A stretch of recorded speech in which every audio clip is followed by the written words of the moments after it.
Bir daha hər birinizi xoş gördük, əziz tarix sevənlər. Söz verdiyimiz kimi sizə dəstək məqsədi ilə dərslərimizin çəkilişinə davam edirik. Ümumi tarixdən bugün 3 mövzunu sizə izah etməyə çalışacağıq. Bugünkü mövzularımız xəritəmizdə də göstərməyə çalışmışıq. Deməli, böyük Hun və yaxud Asiya Hun dövləti, Çin və Hindistan mövzusunun izah etməyə çalışacağıq. Demək, Hunlar kimlərdir? Hunlar türklərin dədə-babaları və ən böyük türk tayfalarından biridir ki, onlar da İskitlər kimi daha çox maldarlıqla məşğul olurdular. At belində deməli tez-tez yerlərini dəyişirdilər. Harda yaşayırdılar Hunlar? Deməli onlar böyük çöldə yaşayırdı. Böyük çöl haranı əhatə edir? Böyük çöl dedi ki, Gobi səhrasından Qara dənizə qədər olan böyük bir ərazini əhatə edirdi. Hunlar deməli bu ərazilərdə böyük çölün şəraitinə uyğun hərəkət edirdilər. Çünki daim onlar bu ərazidə deməli içməli su qaynaqları və yaxud otlaqlar axtarmaq uğrunda tez-tez yerlərini dəyişirdilər və böyük çölün heç bir qoruyucu müdafiə qalası, şəhəri filan yox idi. Ona görə də Hunlar daim hər an döyüşə hazır idilər. Onlar öz uşaqlarını da deməli daim təhlükəyə, döyüşə hazır böyüdürdülər. Uşaqlıqdan deməli onların evladları ox atmağı, at çapmağı, qılınc oynatmağı bacarırdılar. Çox gözəl ox atanlar idilər, İskitlər kimi. Deməli, Hunlar böyük çöldə yer dəyişərək sonradan artıq onlar siyasi birliklərini yaradırlar. Bu haqda da ilk məlumatı biz onların ən böyük rəqimi olan Çindən alırıq. Çin qaynaqlarında eradan əvvəl 2-ci minillikdə Hunlar haqqında məlumat verilir. Deməli, Hunlarda ilk dövlət yaranacaq Teoman Tanhu'nun dövründə. Bəs Tanhu onlarda hökmdar. Ümumiyyətlə, türk xalqlarında Xaqan, Çağan, Tanhu bunlar hökmdar mənasını verir. Digər türk xalqları kimi Hunlar da Tanhu'nun deməli Tanrı tərəfindən göndərildiyini, təyin edildiyini deməli qəbul etmişdilər. Teoman Tanhu dövləti yaradır. Eradan əvvəl 220-ci ildə bu dövlətə həm də Asiya Hun dövləti deyilir. Eradan əvvəl 220-ci ildə dövləti yaradan Teoman Tanhu deməli çox keçmir ki, Çinin üzərinə də uğurlu yürüşlər təşkil edəcək. Teoman Tanhu 209-cu ilə qədər hakimiyyətdə qalır. Hunların döyüş taktikası Çinlilərdən çox fərqli idi. Hunlar süvari orduları çox güclü idi və onlar çox gözəl də ox atmağı bacarırlar. Uzaqdan öz düşmənlərini deməli oxla sayını azaldandan sonra, zərər gördükdən sonra əlbəyaxa döyüşə girirdilər və bu döyüş qarşısında da Çinlilər aciz qalırdı. Yəni Hunluların hücumları qarşısında Çinlilər aciz qaldığı üçün Hun hücumlarını qorunmaq üçün onlar eradan əvvəl 214-cü ildə Çin səddini tikəcəklər. Amma Çin səddi də Hunların, türklərin qarşısını ala bilmir. Hunlar bu səddin ya ətrafından keçirdilər, ya da hansısa bir zəif nöqtəsini tapıb oradan yenidən Çinə hücum edirdilər. Teoman Tanhu'dan sonra hakimiyyətə oğlu Mete gəlir. Mete'nin dövrü yenə onu da hakimiyyət ilindən biləcəyik. 209-dan eradan əvvəl 174-cü ilə qədər hakimiyyətdə qalır. Teomanın dövrü Hun dövlətinin ən qüdrətli dövrüdür.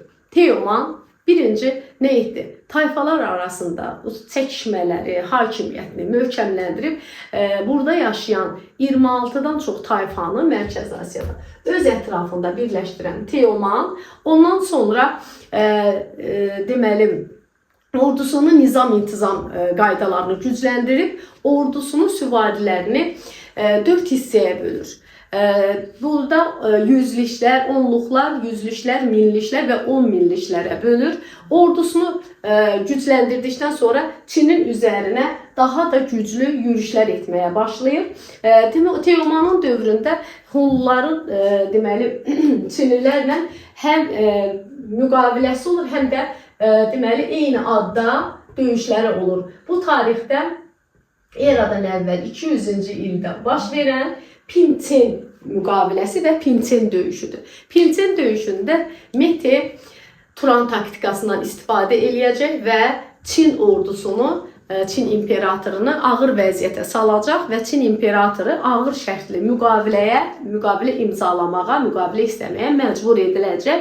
Çinlilərin ordusu bir sayca çox olsa da, amma deməli Mehdinin taktikasının önündə aciz qaldılar və deməli Çinlilər Pinçen müqaviləsində ağır şərtli sülhə razı oldular. Yəni Çinin şimal hissəsinin Hunlara birləşdirilməsinə razılıq verdilər. Eyni zamanda bu ərazilərdən keçən ticarət yollarına nəzarət keçdi Hunun əlinə. Hər ildə ağır şərtli, yəni xərrac ödəməyi, böyük məbləğdə xərrac ödəməyi Çinlilər özlərinə götürdülər.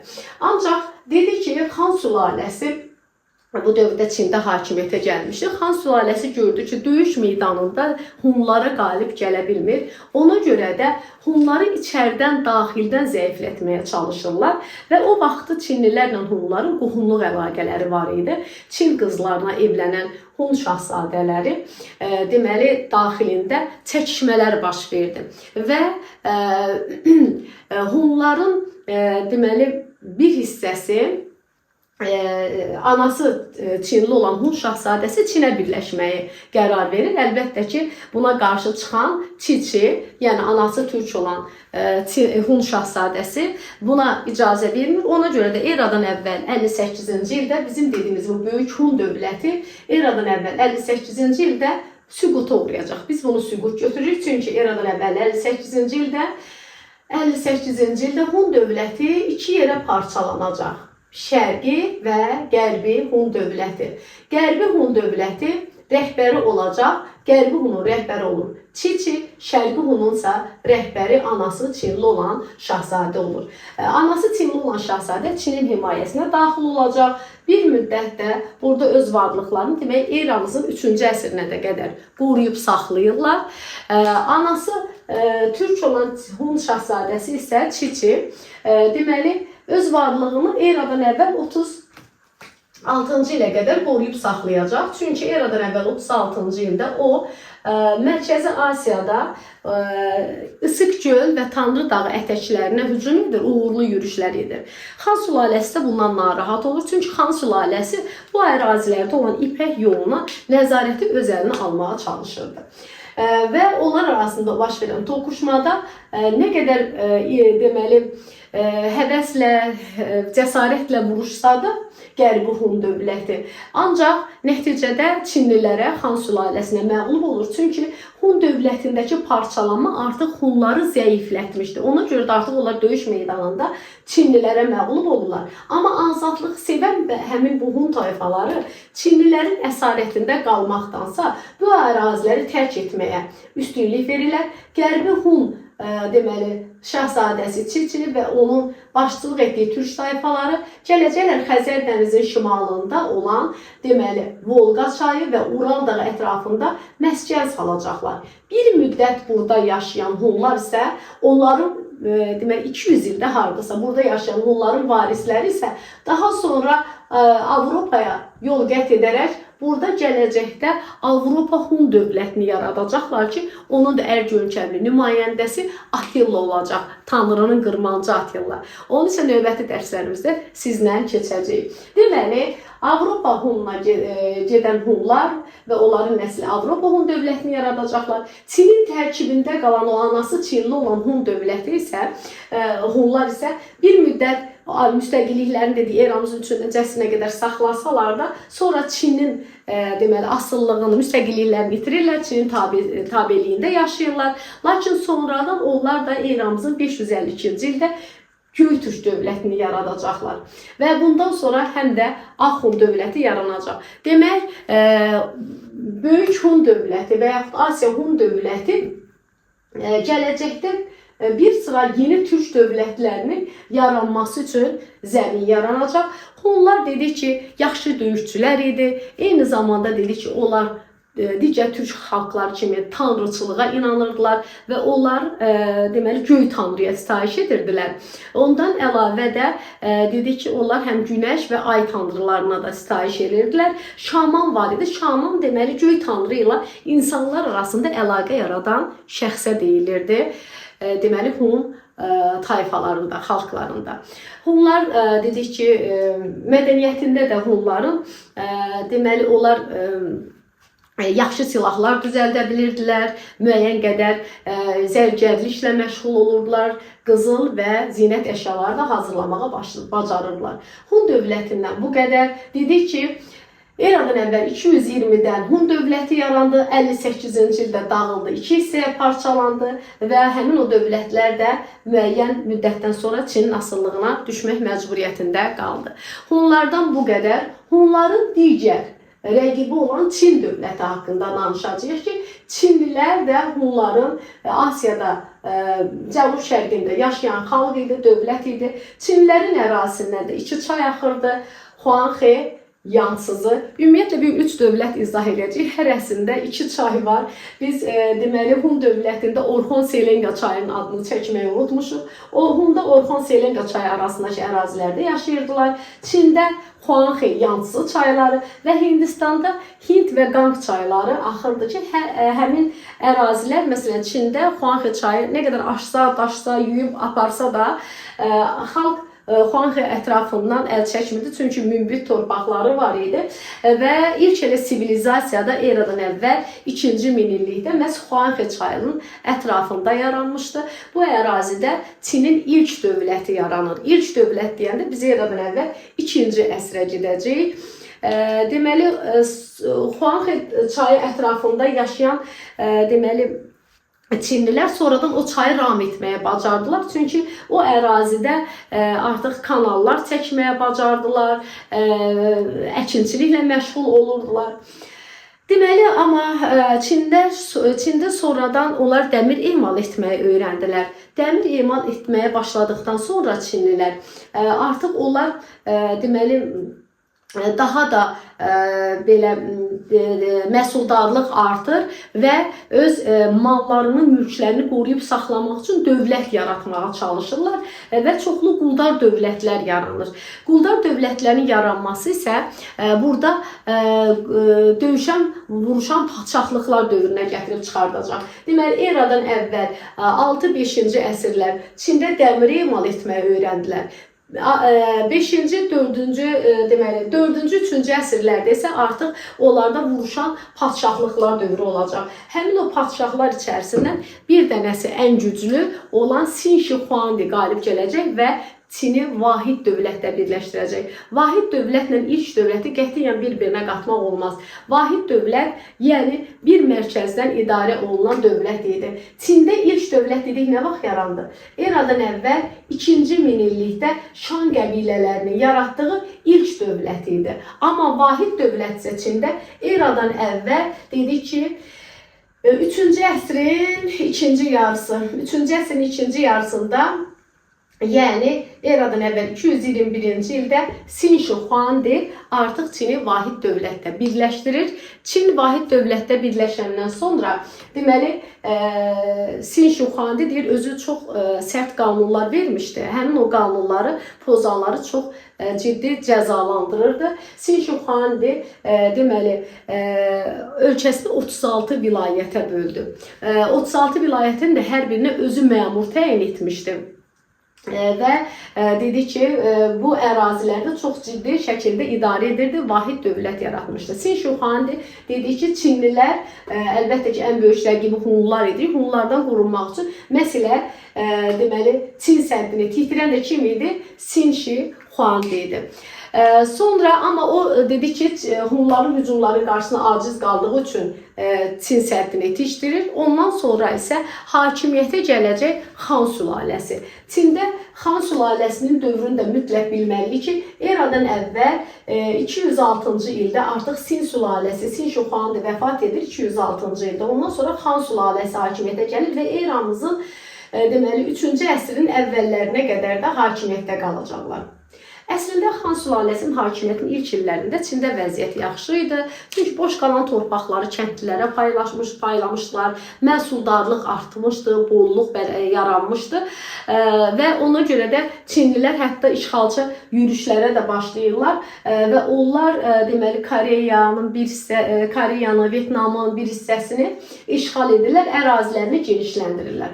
Han sülaləsinin dövründə dedik ki, onların Hunlarla mübarizəsi yenə davam edirdi və Hunları daxildən zəiflətməyə çalışan deməli Han sülaləsi, yadınızdadırsa eradan əvvəl 58-ci ildə Hun dövlətinin həm parçalanmasına nail oldular və onların ərazilərini də zəbt etdilər. Hunların da ərazisini zəbt etdikdən sonra Çinlilər deməli şərqdən qərbə gedən ticarət yoluna nəzarəti ələ keçirdilər. Bəs bu ticarət yolu nə vaxtdan var idi?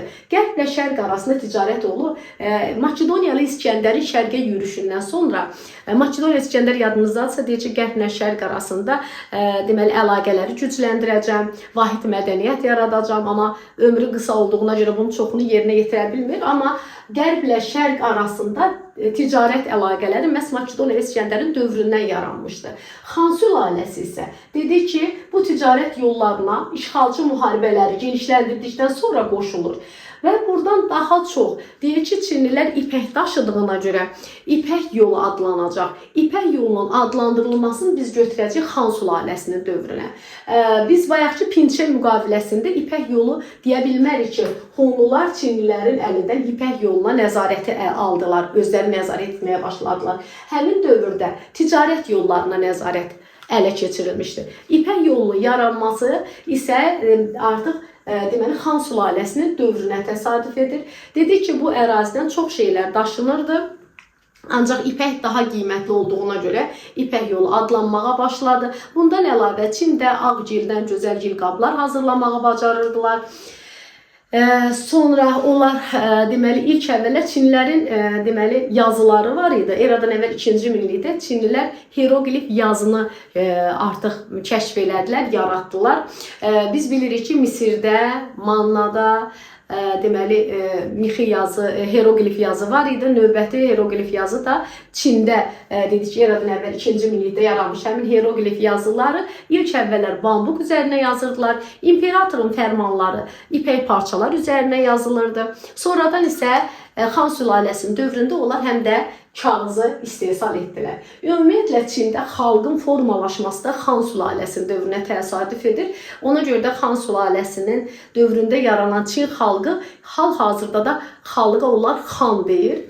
Deməli Han sülaləsində artıq işğalçı müharibələr nəticəsində ölkəyə çoxlu qullar gətirilir və qulların gətirilməsi kənd təsərrüfatına da mənfi təsir göstərir. Eyni zamanda deyir ki, istismar güclənir. İstismarın güclənməsi narazılığı artırır və Han sülaləsinə qarşı Çində iki güclü üsyan baş verəcək ki, eradan əvvəl eramızda nəhlət şeytanı, eramızın ilk əsrinin əvvəlləri, yəni bizim eramızın 1-ci əsrinin əvvəllərində qırmızı qaşlılar üsyanıdır və eramızın 2-ci əsrinin sonları deyək, 2-ci yarısı deyək, 184-cü ildə isə baş vermiş sarı sarıqlar üsyanıdır. Hər iki üsyan amansızlıqla yatırılır. Hər iki üsyan Han sülaləsinə qarşı baş vermişdir.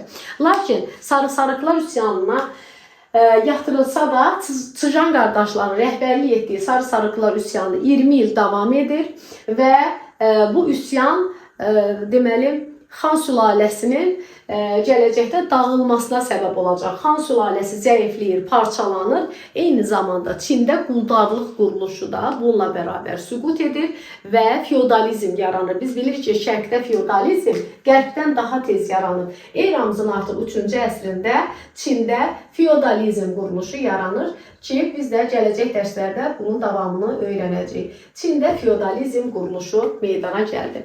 Çinin mədəniyyətinə nəzər salsaq, deməli Çində deməli, mədəniyyət inkişaf eləmişdi. Dedi ki, yazıları var idi. Bundan əlavə Çində deməli, kompars kəşf olunmuşdu, ipək kəşf olunmuşdu, kağız istehsal etməyi bacarırdılar, çaydan istifadə edirlər. Çay ilk əvvəllər dərman vasitəsi kimi istifadə olunurdu. Sonra Çinlilərin tarixə aid əsəri var ki, Çinin tarixçisi və buna Çinin Herodotu deyirlər, Sima Tsyan. Eradan əvvəl 2-ci, 1-ci əsrlərdə Çinin tarixini deməli qeydə almışdı, tarixi qeydlər əsərində. Eyni zamanda dağlar, dənizlər haqqında Çində coğrafiyaya aid əsər yazılmışdı. Bu qədər Çindən və Çində fəlsəfə elmi inkişaf eləmişdi. Fəlsəfə elmi inkişaf eləmişdi və Konfutsi təlimi Çində geniş yayılmışdı. Konfutsi təlimi Çində dəmir dövrü yaranan zaman meydana gəlmişdi. Eradan əvvəl dedi ki, 6-5-ci əsrdə Çində dəmir emal etməyi öyrəndilər. Elə həmin dövrdə Konfutsi təlimi yaranır. Lakin Sin sülaləsi bu Konfutsi təlimini təqib edirdi və onların üzvlərini ağır cəzalandırırdı. Amma Han sülaləsinin dövründə isə artıq onlar deməli Konfutsi təliminin deməli dövlət səviyyəsində təbliğ etməyə deməli başladılar. Çünki bu təlimdə deyirdi ki, uşaq böyüyə, xalq deməli imperatora tabe olmalıdır. Çin tarixindən də bu qədər, inşallah ki, Çindən də unutduğumuz bir şeylər olmadı. Dedi ki, Çində Sin Shi Huangdinin dövründə ən qüdrətli dövrünü yaşadı. Çinlə eyni vaxtda Hun dövləti də dedi ki, mərkəzləşmiş dövlət yaratmışdı. Hər ikisi 3-cü əsrin ikinci yarısında mərkəzləşmiş dövlətə çevrildi. Hər ikisi də özünün ən qüdrətli dövrünü eyni anda yaşadıklarına görə onlar bir-biri ilə uzun sürən müharibələrə qoşulmuşlar və Hunların ən güclü hökmdarı oldu Mete Tanhu. Mete Tanhu'nun dövründə Hun dövləti imperiyaya çevrilmişdi. Eyni zamanda Han sülaləsinin dövründə də Çin ərazilərini xeyli genişləndirib İpək yoluna qoşulmuşdu. Növbəti mövzumuz Hindistandır. Bəs görək Hindistanda vəziyyət necədir? Hindistan dedik ki, eradan əvvəl Hind qanq çayları ətrafında yaşayır. Şimalda Himalay dağları var. Ona görə burada həmişə hava isti olur. Hind qanq çayları da Huanghe, Yangtze kimi tez-tez daşırdı və s. Amma yenə də bərəkətli torpaq olduğuna görə burada da ilk sivilizasiya məhz Hind çayı sahilində meydana gələcək. İlk dövlətlər eradan əvvəl şəhərlər meydana gəlib ilk əvvəl. Orada Harappa və Mohenjo-daro adlı şəhərlər olub ki, 3-cü minillikdə yaranıb, 2-ci minillikdə naməlum səbəblərdən əhali buranı tərk edib. 3-cü, 2-ci minillik daha nəyə yadda saxlaya bilərik? Əlbəttə ki, 3-cü, 2-ci minillikdə Avropada da Krit mədəniyyəti yaranacaq. Deməli, Azərbaycanda erkən dövlət qurumlarının mövcud olduğu tarixdir və s. Deməli, Hindistanda bu şəhərləri əhali tərk edir, amma onlardan nələr yadigar qalıb? Harappanın özünün yazısı var, bunu mütləq bilməliyik. Harappa bizim Mannadakı Həsənliyə bənzəyir. Həsənlidəki kimi orada 2-3 mərtəbəli binalar var, ambarlar var, eyni zamanda sənətkar sexləri var. Bu aiddir Harappaya. Bəs Mohenjo-daro? Mohenjo-daroda su ilə bağlı olan kanalizasiyadır və bir də su kəmərlərdir. Bu ikisini yadınızda saxlasanız kifayət eləyər. Dedik, Hindistanda bu əraziləri əhali tərk etdi, bu şəhərləri. Eradan əvvəl 2-ci minillikdə Avropadan köç etmiş Ari tayfalar. Ari tayfalar kim idi? Avropanın şimalında yaşayan tayfalar idi ki, onlar iqlim dəyişikliyinə görə köç etmişlər. Dorilər və Arilər. Dorilər yadınızdadsa düz aşağı gəlib düşmüşlər Yunanistana. Yunanistanda biz gələcək dərsdə də keçəcək. Onlar deməli Mikena mədəniyyətinin varlığına son qoyacaq. Arilər isə əvvəl bir hissəsi gəlir İranda məskunlaşır, bir hissəsi daha uzun yol qət edərək Arilər Hindistana gəlir. Eradan əvvəl neçənci minillikdə? 2-ci minillikdə. Arilər gəlir, bu ərazini yerli əhalisi ilə qaynayıb qarışır və sonradan tayfa başçısı olan, Arilərin başçısı olan raclar burada dövlət yaradacaqlar və Hindistanda artıq tayfa başçıları dövlət başçılarına çevriləcək. Hindistanda ilk dövlət eramızdan əvvəl 1-ci minillikdə yaranacaq. ilk dövlət 1-ci minillikdədir. Deməli, Hindistanda 1-ci minillikdə ilk dövlət yaranır və onlar da dəmir emal etməyə başladıqdan sonra Ari tayfaları deyir ki, hətta Qang çayı sahilindəki torpaqları da cəngəlliklərdən təmizləyib əkin yerlərinə çevirdilər və məhsuldarlıq artdı və Arilərin bu ərazilərdə deməli məhsuldarlığı artırması artıq qulları meydana gətirdi. Qulları burada yad və düşmən adlandırırdılar və Hindistanda ilk dövlət yaranacaq. Hindistanda ilk dövlət eradan əvvəl 1-ci minillikdə yaranır. Eradan əvvəl 1-ci minillik daha harda ilk dövlət yaranmışdı. Əlbəttə ki, minilliyin əvvəlləri həm Hindistanda, həm də Azərbaycanda Manna dövləti yaranmışdı. 1-ci minillikdə Hindistanda ilk dövlət yarandı. 11-ci əsrdə yadınıza dedik, Hindistanlılar dəmir emal etməyi öyrəndilər. Həm də Mannada, Azərbaycanda da 11-ci əsrdə biz nə edirdik? Artıq ilk dəfə dəmirdən istifadə etməyə başlamışdı. 11-ci əsrdə dəmirdən istifadə etməyi öyrəndilər. Dəmirdən istifadə məhsuldarlığı artırdı. Və dedi ki, Hindistanda eradan əvvəl burada ilk dövlət yaransa da amma bütün Hindistanı əhatə etmirdi. Vahid dövlətin olmaması müdafiəni çətinləşdirirdi. Ona görə də Hindistan tez-tez zəngin ölkədə olduğuna görə xarici hücumlara məruz qalırdı ki, bunlardan biri eradan əvvəl 6-cı, 5-ci əsrlərdə deməli İran 1-ci Dara Əhəməni hökmdarı, Əhəmənilər Hindistana hücum elədi.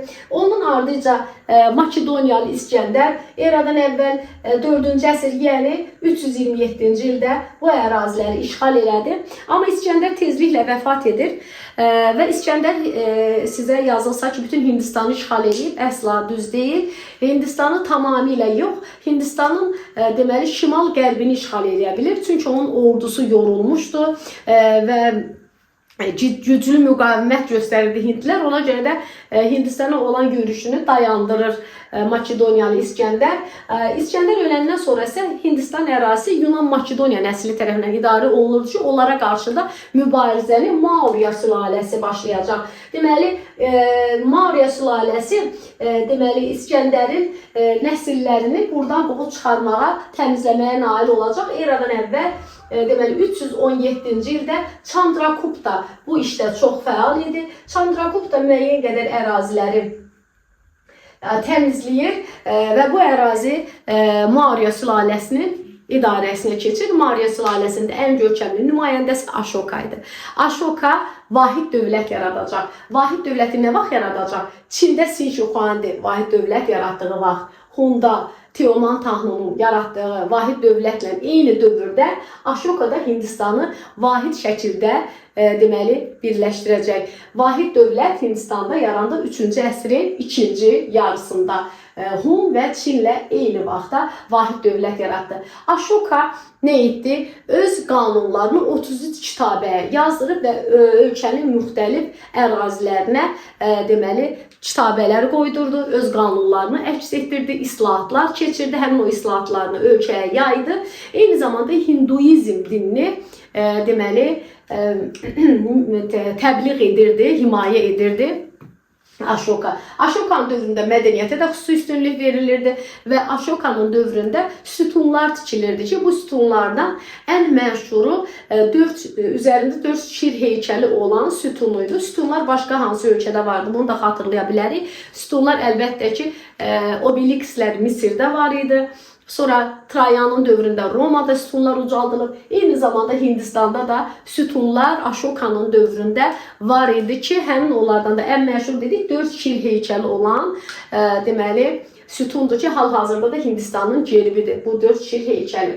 Hindistanda dedik ki, din Hinduizm dinidir. Hinduizm dini deyir, xalq yarananda bu din də deməli yaranmağa, dövlət yarananda artıq Hindistan xalqı formalaşır. Hindistan xalqı Ari, gəlmiş Ari tayfalarla yerli tayfalar gəlmələrlə qaynayıb qarışdılar. Hindistan xalqı formalaşdı və Hindistan xalqında dedi ki, həm Hinduizm dinində əhali 4 təbəqəyə bölünürdü, 4 kasta bölünürdü ki, Hinduizm dini də bu kastaların haqqında deməli söhbət açır. Deməli, onlarda birinci kastaya Brahmanlar, ikinci döyüşçülər, üçüncü sənətkar tacir və dördüncü yerdə olan şudralar idi. Şudralar burada heç bir haqq hüquqa sahib değildi. Qullar adlanırdı. Hindistanda qulları yad düşmən adlandırırlar. Onu da dedik sizə. Sonra deməli Hindistan da dünya mədəniyyətinə müəyyən qədər töhfələr verib. Məsələn, şahmat oyununun vətəni haradır? Hindistandır. Eyni zamanda dedik şahmat oyunundan əlavə Hindistanda 0 rəqəmi onluq hesablama sistemi var idi və hindlilər kvadratın və kubun artıq köklərini hesablaya bilirdilər. Bu da onu göstərir ki, riyaziyyat elmi Hindistanda inkişaf etmişdir. Hindistandan da bu qədər deməli inşallah ki Hindistan haqqında da unutduğu bir şeyler olmadı. Dedi ki Hindistan'da perakendəlik, dini perakendəlik vardı. Bəli, və Hindistan'da Budizm dini yaranacaq. Budizm dinini yaradıcısı Gautama'dır. Gautama deməli həqiqətdən islanmış və o deyirdi ki, mən elə bir din yaradacağam ki, hər kəs burada özünü xoşbəxt hiss etsin və buna görə də Budizm dini eradan əvvəl 6-cı əsrdə artıq Budizm dinini yaradır. Və Budizm dininin də özünün xüsusi kəlamları var. İnsan əxlaqlı olmalıdır, düzgün olmalıdır və bir növ yaxşı insan olmalıdır. Hindistandan da bu qədər demək, Hindistan da sonraki dövrlərdə artıq Hindistanda da dedik dini perakendəliyin olmasını sonradan Ashoka öləndən sonra deməli onun yaratdığı dövlət də parçalanacaq. Parçalanmış Hindistan isə gələcəkdə növbəti hücumlara məruz qalacaq. Bu günlük bu qədər. İnşallah ki dərslərim sizlər üçün faydalı olar.